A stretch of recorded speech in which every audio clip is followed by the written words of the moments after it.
히브리서는 그 제목에서 보여주는 대로 1차적인 대상자가 히브리인들이죠. 히브리는 이스라엘 백성들을 히브리인이라고 부릅니다. 그러니까 믿는 유대인들을 1차적인 대상자로 해서 기록한 것이 히브리서입니다. 물론 궁극적으로는 모든 그리스도인을 위해서 다 이렇게 허락하신 말씀이지만 1차적인 대상자는 히브리인들입니다. 그래서 이 히브리인들, 유대인들은 이미 하나님을 믿는 사람들이죠. 이미 하나님을 믿고 있고 성경도 믿습니다. 물론 구약 성경이겠지만 성경도 믿고 있고 또 메시아도 믿고 기다리고 있습니다. 그리스도 오실 것을 믿고 기다렸던 사람들이죠. 그래서 그들은 다 믿고 있는 그런 가운데 있었기 때문에 그들에게는 뭐 하나님은 뭐 살아계시다 그렇게 외칠 이유가 전혀 없었죠. 이미 다 믿고 있으니까요. 그래서 그들에게는 하나만 해주면 됐죠. 예수가 바로 그리스도다. 그 하나만 입증해 주면 되는 것입니다. 그래서 이 히브리서를 보면 예수님이 그리스도다.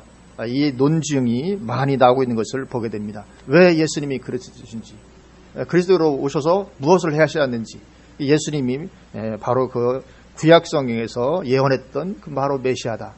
하나님의 아들이시다. 그런 논증이 많이 나오고 있는 것을 보게 됩니다. 그런데 유대인들은 어떻게 했습니까? 그렇게 오신 예수님을 십자가에 못 박아 죽였죠. 죄목이 뭡니까? 하나님의 아들이라고 예수님께서 하셨던 것 때문에. 그래서 이 유대인들은 예수님이 하나님의 아들이라고 말하는 죄목으로 신성모독죄죠. 그래서 죄목으로 죽였습니다.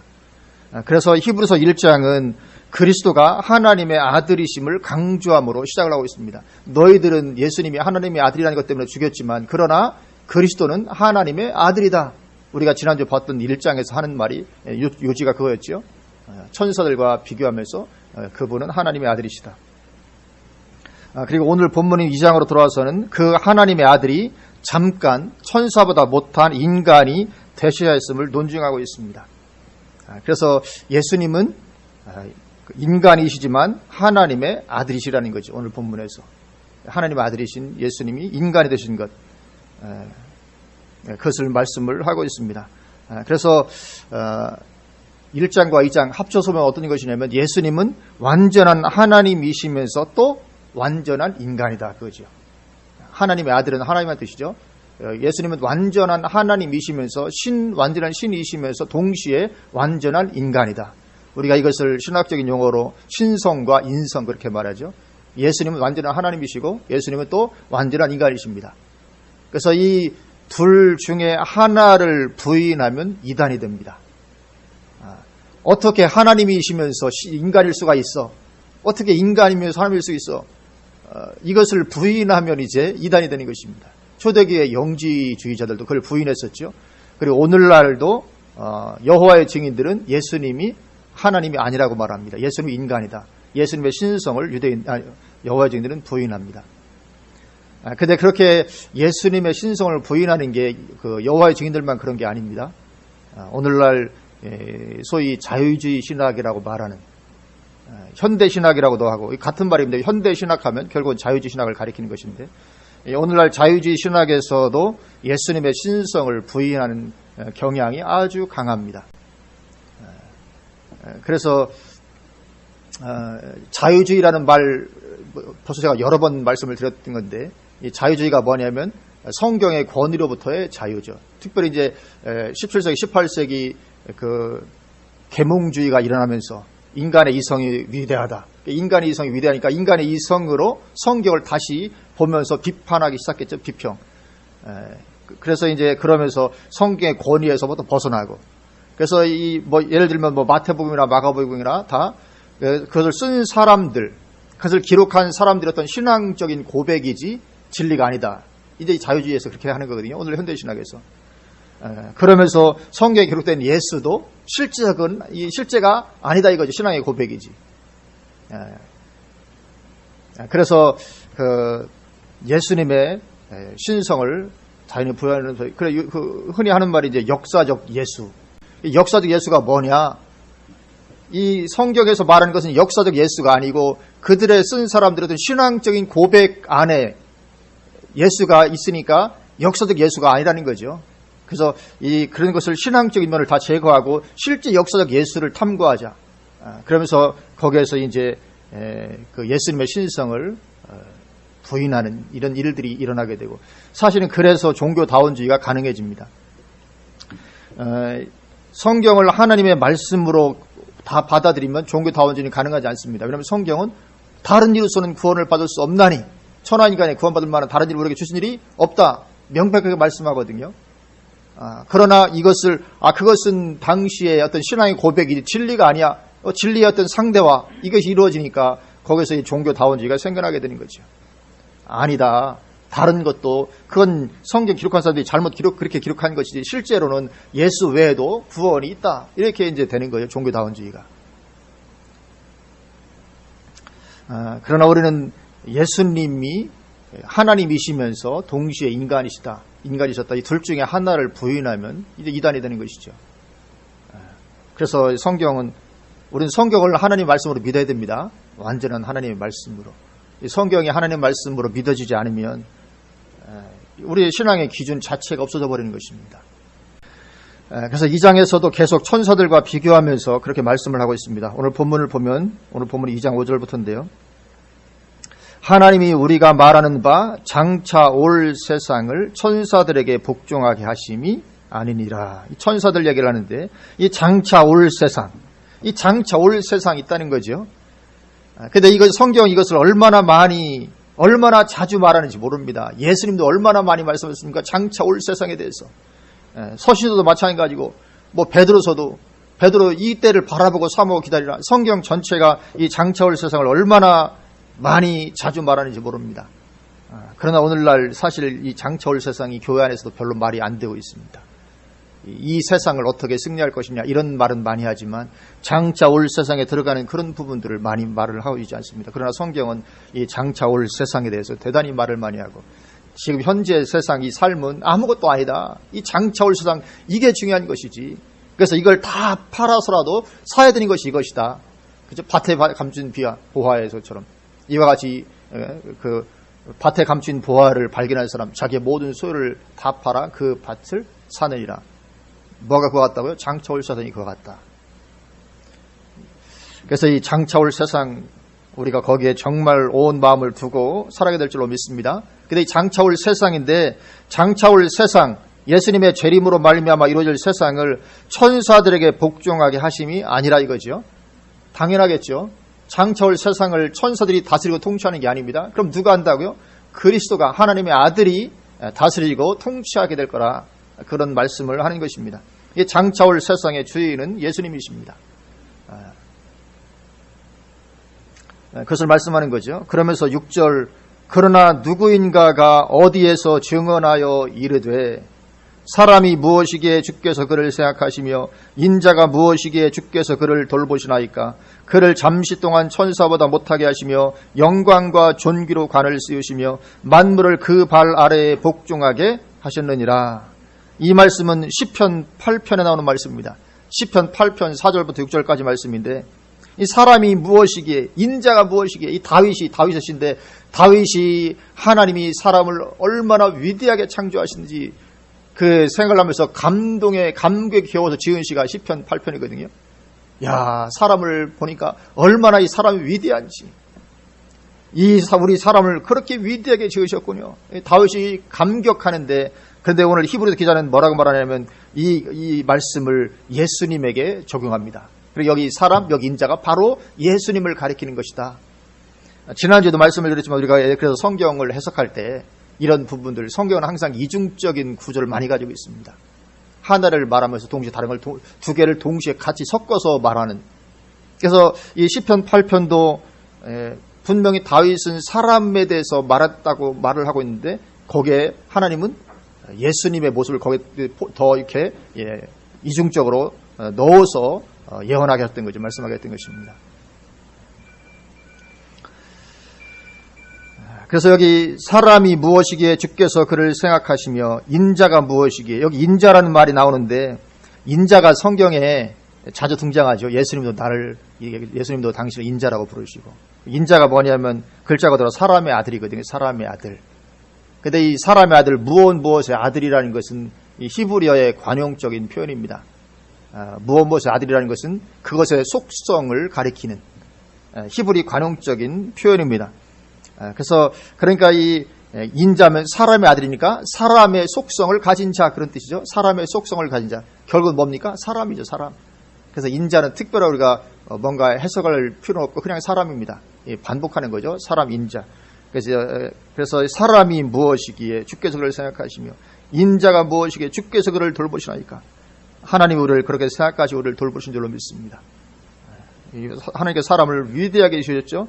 그를 잠시 동안 천사보다 못하게 하시며. 우리가 지금 천사보다 못하잖아요, 그렇죠?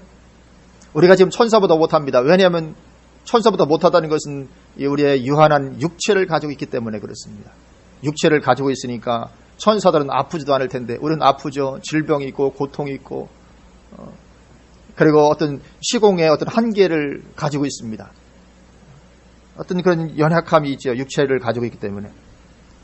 그래서 우리가 천사보다 지금 못하게 됐는데 이것이 뭐라고 말씀하냐면 잠시 동안 그렇다. 우리가 천사보다 못한 것은 잠시 동안인 줄로 믿습니다. 우리 육체를 입고 살아가는 동안만 우리가 천사보다 못하지 우리가 그런 존재가 아닙니다. 대단한 존재입니다. 지금 천사가 얼마나 대단합니까? 천사하면 세상 사람들 다 흠모하잖아요. 천사 같다, 천사. 근데 우리가 천사보다 조금도 못한 존재가 아니라 이거죠.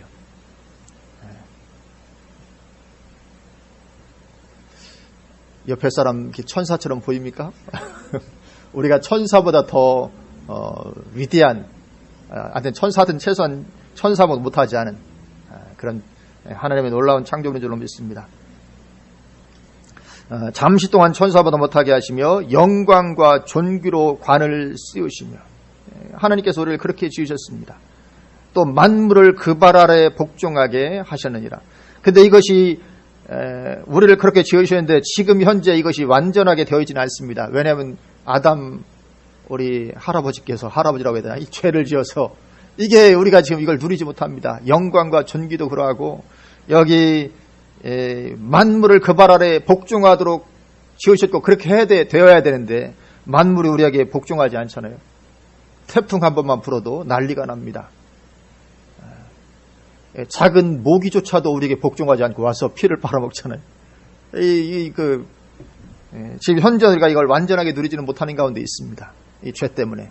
그러나 언젠가 우리가 회복되게 되면 주님 재림하시게 되면 우리는 완전히 변화되고 새로워지고 이런 엄청난 영광을 누리게 될 줄로 믿습니다.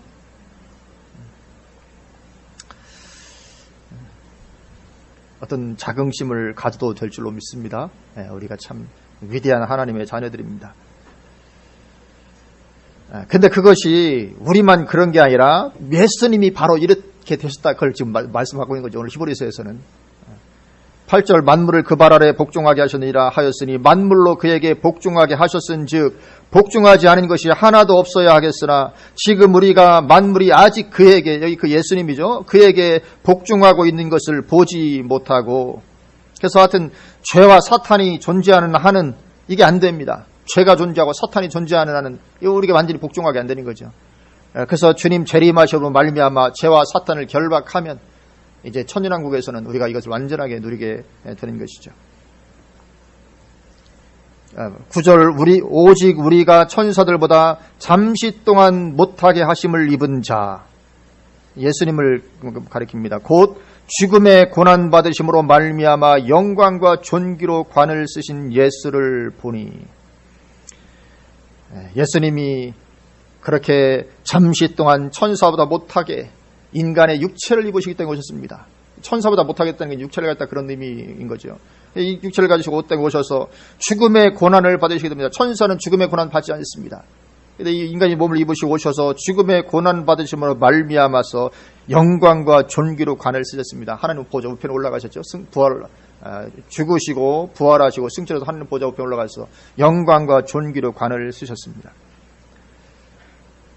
그래서 예수님 고난 받으심으로 그 엄청난 영광과 존귀로 관을 쓰셨는데 이게 예수님만 그런 게 아니라 우리도 그런 영광과 존귀로 관을 쓰면 쓰려면 우리도 똑같이 그 길을 걸어야 된다 성경 말씀합니다. 로마서 8장 17절에 이렇게 말씀하거든요. 자녀이면 또한 상속자 곧 하나님의 상속자요 그리스도와 함께한 상속자니 우리가 그와 함께 영광을 받기 위하여 고난도 함께 받아야 할 것이니라. 이렇게 말씀합니다. 흔히 생각하기를 고난은 예수님 받으셨으니까 나는 믿기만 하고 천국 가고 난 누리기만 하면 돼, 그렇게 생각할지 모르지만 성경은 예수님처럼 더 영광 받기를 원하느냐? 그럼 또 고난도 똑같이 받아야 돼, 그렇게 말씀하십니다. 그래서 우리가 이 세상을 다 팔아서 천국을 산다는 이야기가 그거죠.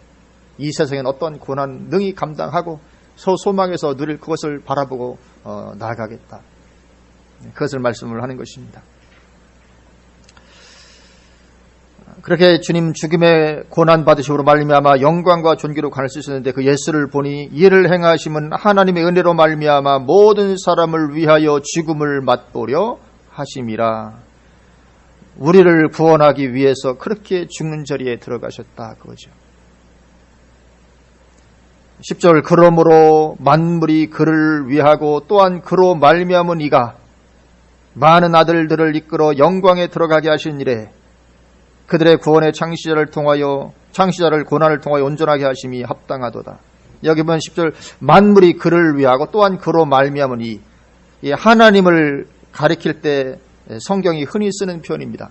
만물이 그를 위하고, 만물이 하나님을 위하고 또 만물이 하나님으로 말미암아 존재하게 됐다, 그거죠.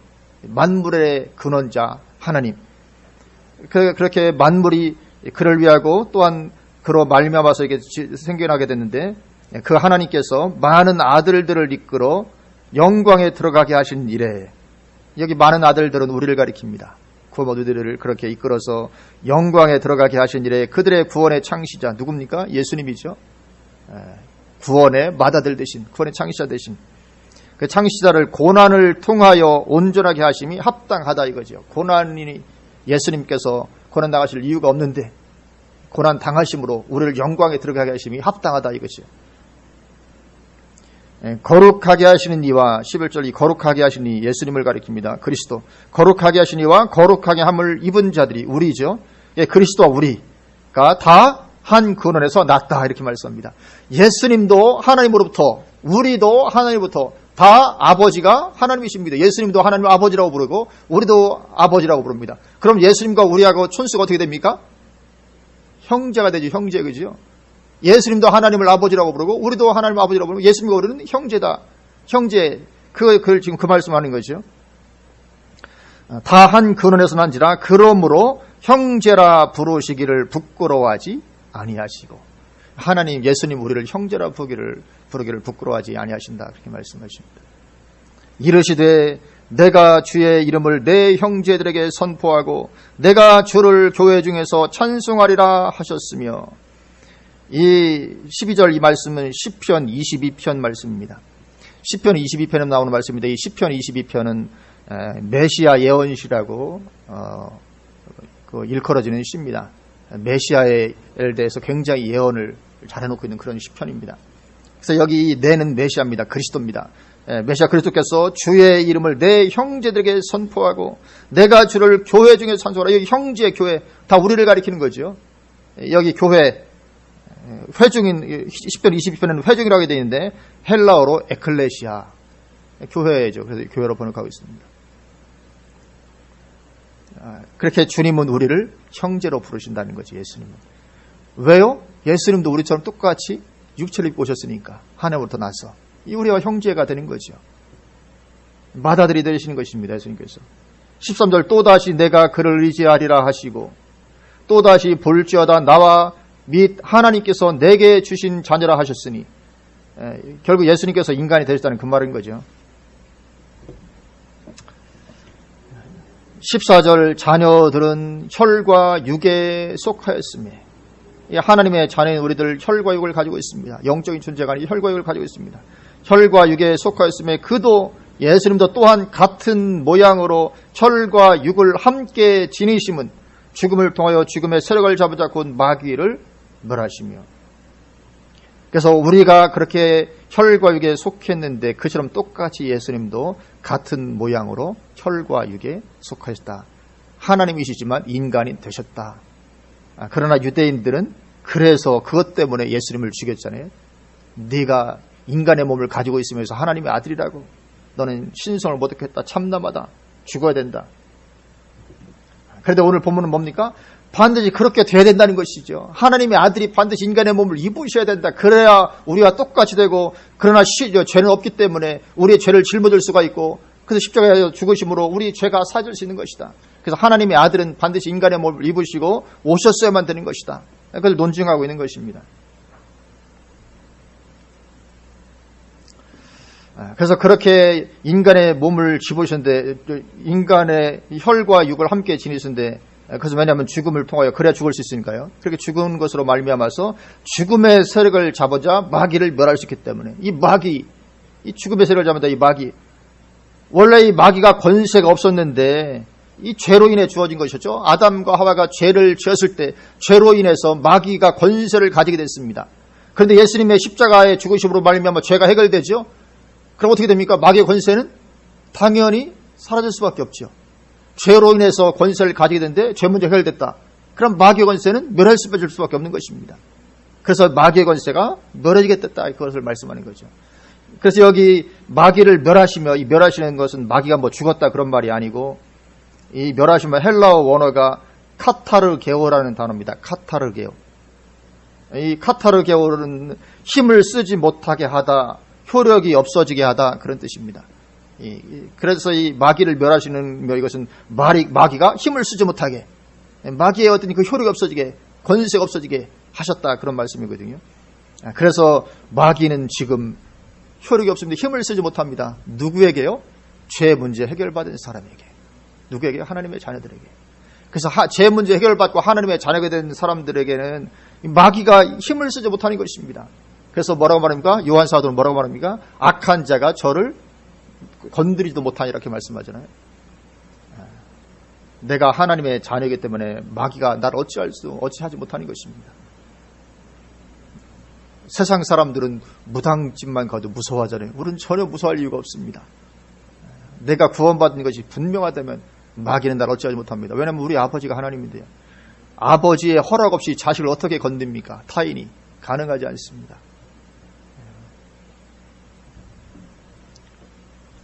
우리가 위대한 존재인 줄로 믿습니다. 우리가 참 위대합니다. 위대한 하나님의 자녀인 거죠. 그리고 또 마귀를 멸하시고 또 죽기를 무서워함으로, 하여튼 인생의 큰 문제들입니다. 이 마귀 문제, 죄 문제, 죽음의 문제. 이 죽기를 무서워함으로 한평생 매어 종로로 타는 모든 자들을 놓아주려 하심이었다.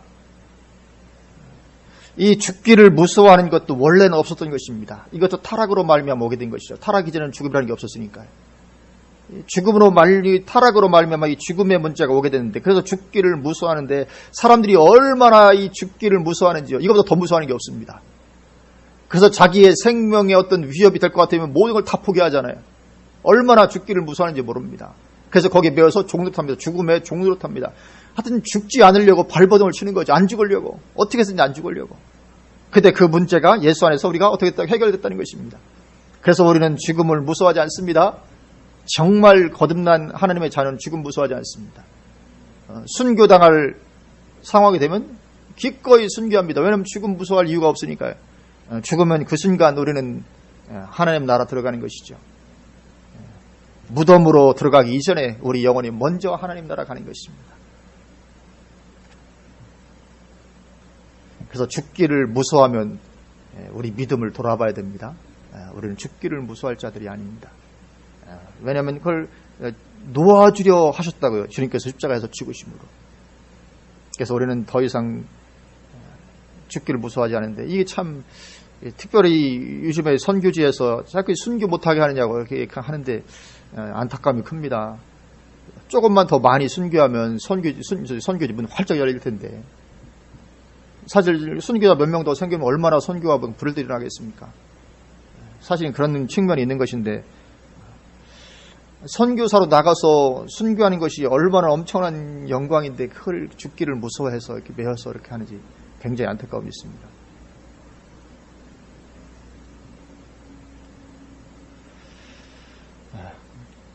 이는 확실히 천사들을 붙들어 주려 하심이 아니요. 뭐 천사들 위해서 그렇게 하실 리가 없죠. 오직 아브라함의 자손, 우리 믿는 그리스도인을 가리킵니다. 우리는 영적인 아브라함의 자손들이죠. 아브라함의 자손을 붙들어 주려 하심이라. 하나님 우리를 그렇게 붙드시고 구원하시고 함께 하시고 역사하십니다. 그러므로 그가 예수님입니다. 그러므로 그가 범사의 형제들과 같이 되심이 마땅하도다. 여기 형제는 우리죠. 우리와 같이 되심이 마땅하도다. 이는 하나님의 일에 자비하고 신실한 대제사장이 되어 백성의 죄를 속량하려 하심이라. 그래서 우리가 예수 믿으면 죄 문제에서 완전히 해방이 되게 되는 것입니다.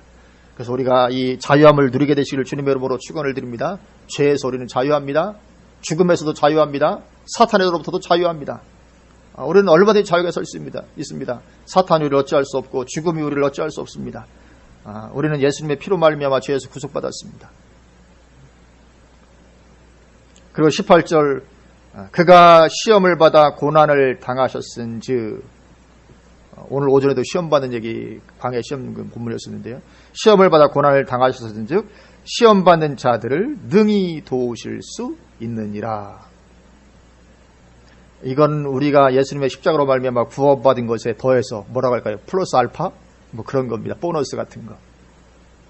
우리가 예수님으로 말미암아 구원받을 뿐만 아니라 예수님이 우리 인생에 겪으실 모든 시험들을 이미 다 짊어지셨고 다 감당하시고 체결하셨고, 그렇기 때문에 주님은 우리를 다 하시고 우리가 시험 받을 때마다 능히 우리를 도우신다. 그렇게 말씀합니다. 이 주님의 도우심이 우리에게 있는 줄로 믿습니다. 우리가 인생을 걸어가다가 어려운 시험 만날 때마다 우리가 주님을 의지하면 주님 우리를 도우십니다. 그러면 이 도우심을 어떻게 받을 수 있는가? 우리가 시험 당할 때, 인생길 어려울 때 이 주님의 도우심을 받는 길, 그 길이 히브리서 4장 조금만 넘기시면, 2장 넘기시면 히브리서 4장 14절부터 말씀을 하고 있습니다. 우리 한번 잠깐 가보시겠습니다. 히브리서 4장 14절입니다. 14절부터 16절까지 이렇게 말씀합니다. 그러므로 우리에게 큰 대제사장이 계시니 승천하시니 곧 하나님의 아들 예수시라. 우리가 믿는 도리를 굳게 잡을지어다. 우리가 먼저 해야 될 것은 믿는 도리를 굳게 잡는 것입니다. 우리가 믿음에서 흔들리지 말아야 될 줄로 믿습니다.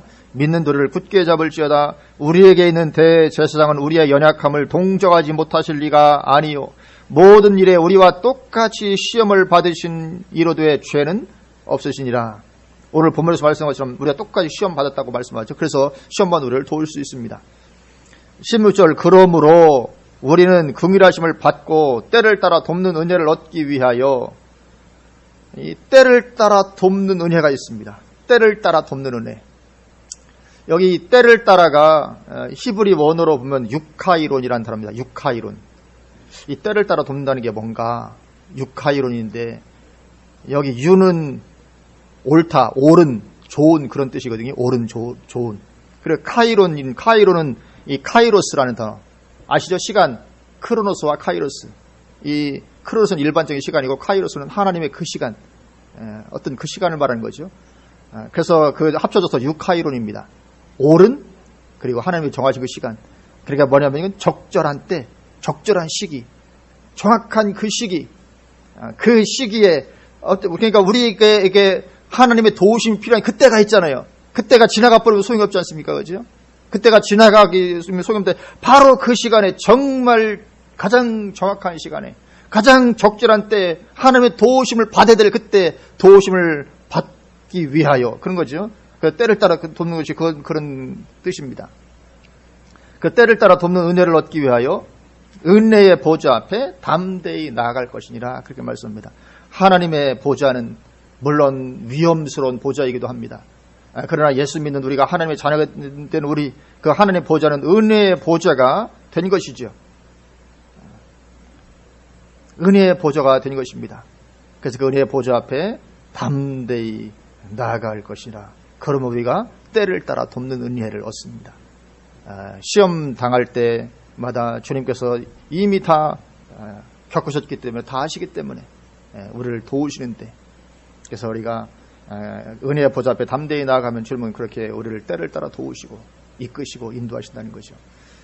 그래서 담대히 나아갈 것이나, 역시 핵심은 뭡니까? 기도와 연결되어 있는 거죠. 어떻게 나아가겠습니까? 기도로 나아가는 거죠. 믿음과 기도로 나아가는 것. 그래서 이 정말 우리 신앙의 어떤 핵심 중에 하나 반드시 기도 생활을 우리가 해야 됩니다. 기도 생활 흐트러지면 안 됩니다. 반드시 기도해야 됩니다. 그래야 때를 따라 돕는 은혜도 우리가 얻게 되는 것이죠. 그래서 이 모든 것이 예수님께서 육신으로 오셨기 때문에 가능하게 됐다 이거죠. 예수님 육신으로 오셨기 때문에 우리 죄 문제도 해결되었고, 그래서 이 사탄의 문제도 해결되었고, 그래서 우리가 시험당할 때 주님 이미 다 겪으셨기 때문에 아시고 능히 우리를 도우시고, 이 다 주님께서 육체로 오셨기 때문에 가능한 것이죠. 그래서 우리는 여기에 대한 분명한 믿음을 우리가 가져야 될 줄로 믿습니다. 그래서 이 14절 말씀은 우리가 믿는 도리를 굳게 잡을지어다. 우리 믿는 도리에서 흔들리지 아니하고 굳게 잡고 나아가면 마침내 이 땅에서나 우리 죽음 후에나 놀라운 하나님의 역사 체험하고 하나님의 영광 가운데 들어가고 하나님의 존귀하심 우리가 덧입게 될 줄로 믿습니다. 그래서 우리가 흔들림 없이 날마다 달려가시는 저 여러분 되시기를 주님의 이름으로 축원을 드립니다. 아멘. 기도하시겠습니다.